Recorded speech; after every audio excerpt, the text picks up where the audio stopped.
शाबानुल मुअज़्ज़म का महीना चल रहा है और 15वीं रात आ रही है।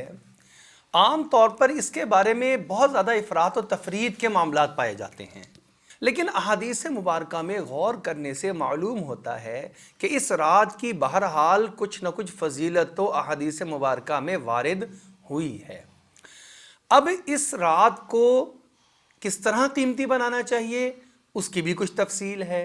आम तौर पर लोगों ने इसमें कुछ ऐसे वज़ाइफ या नमाज अदा करने के कुछ ख़ास तरीके कि पहली रकत के अंदर सूरह फातिहा पढ़ो, उसके बाद इतनी बार फ़लानी सूरत पढ़ लो, दूसरी रकत में इतनी बार फ़लानी सूरत पढ़ लो, और इसके ख़त्म होने के बाद फ़लानी सूरत या फ़लाना वजीफ़ा इतनी बार पढ़ लो।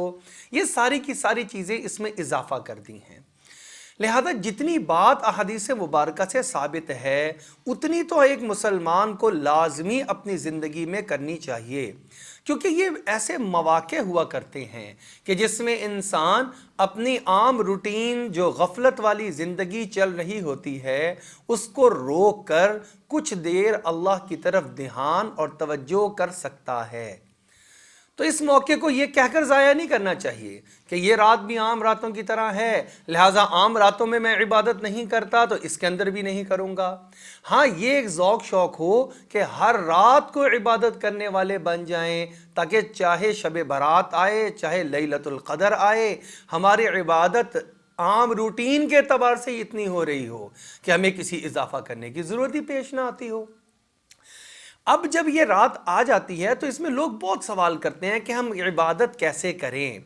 मैं एक बात उनके सामने गुजारिश के तौर पे रखता होता हूँ कि आप अपनी रात को तकसीम कर लें। सारी रात जागने की तरतीब मत बनाएं, बल्कि मगरिब की नमाज के वक्त से रात का आगाज़ हो जाता है।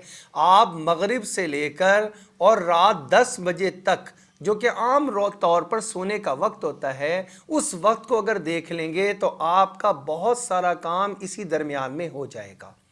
मिसाल के तौर पर आजकल जो हमारी मगरिब की नमाज है वो तकरीबन 6:30 बजे हो रही है। 6:30 बजे से आप नमाज से फारिग हुए, अब आप अव्वाबीन के नवाफिल पढ़ लेते हैं।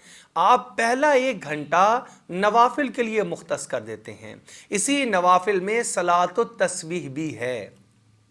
सलातुत तस्बीह अपनी ज़ात के अतबार से बड़ी फजीलत रखती है। एक हदीस मुबारका में इसकी सराहत है कि नबी अकरम सल्लल्लाहु अलैहि वसल्लम ने इरशाद फरमाया, जिसका मफ़हूम ये है कि अगर रोज़ाना पढ़ सको तो रोज़ाना पढ़ लो, अगर रोज़ाना की ताकत ना हो तो फिर हफ्ते में 1 बार पढ़ लो, जुमे के जुमे, या महीने में 1 बार, या साल में 1 बार। आखिर में फरमाया पूरी ज़िंदगी में 1 बार इसको पढ़ लो। ये भी बड़ी फजीलत वाली चीज़ है। लिहाजा इसको अगर हम पढ़ेंगे तो ये 25 मिनट से 30 मिनट तक का दौरानिया तो सलातुत तस्बीह के अंदर इंसान का खर्च हो जाता है। अगर आराम से पढ़ रहा हो और आम तौर पे पढ़ने की आदत ना हो तो जब पहली मर्तबा गिन गिन कर और शुमार कर करके पढ़ता है तो फिर उसको 25 मिनट से आधा घंटा लग जाता है। उसके अलावा बकाया नवाफिल पढ़ ले, 1 घंटा गोया नफिल के लिए मुख्तस कर दे, फिर 1 घंटा कुरान पाक की तलावत के लिए मुख्तस कर दे कि उसमें कुरान पाक का पूरा सिपारा, बाज़ लोग 2 सिपारे भी पढ़ लेंगे, जो ज़्यादा अच्छी रवानी से पढ़ने वाले हैं वो 3 सिपारे पढ़ लेंगे, ये तलावत कर लें। उसके बाद इशा की नमाज का वक्त हो जाएगा, इशा पढ़ लें। इशा की नमाज के बाद फिर आप कुछ देर दुरूद पाक 1 घंटा मुख्तस कर लें कि मैंने इसमें ज़िक्र अज़कार करने हैं। 20 मिनट दुरूद शरीफ पढ़ ले, 20 मिनट इस्तग़फ़ार पढ़ ले, 20 मिनट तीसरा कलमा पढ़ ले। उसके बाद तकरीबन आधा घंटा दुआ कर ले कि दुआ भी तमाम इबादत का मग़ज़ हुआ करती है। उसमें अपने लिए भी मांगे, अपने वालिदैन फौत हो गए हैं उनके लिए भी मांगे, अपने रिश्तेदार आइज़ा व अकारिब के लिए भी मांगे, अपनी औलाद के लिए भी मांगे, अपनी दुनिया के कामों के लिए भी दुआ अल्लाह से करे, अपने आखिरत के जो मसाइल हमें पेश आने वाले हैं उसके लिए भी अल्लाह से गिड़गिड़ा कर दुआ मांगे। ये बेहतरीन वक्त है जो कि दुआ की कबूलियत का है। 10 सवा 10 बजे आराम करने के लिए, इतनी देर में ये आमाल करके कुछ थकावट भी महसूस होगी, आराम से खाना खाए और सो जाए।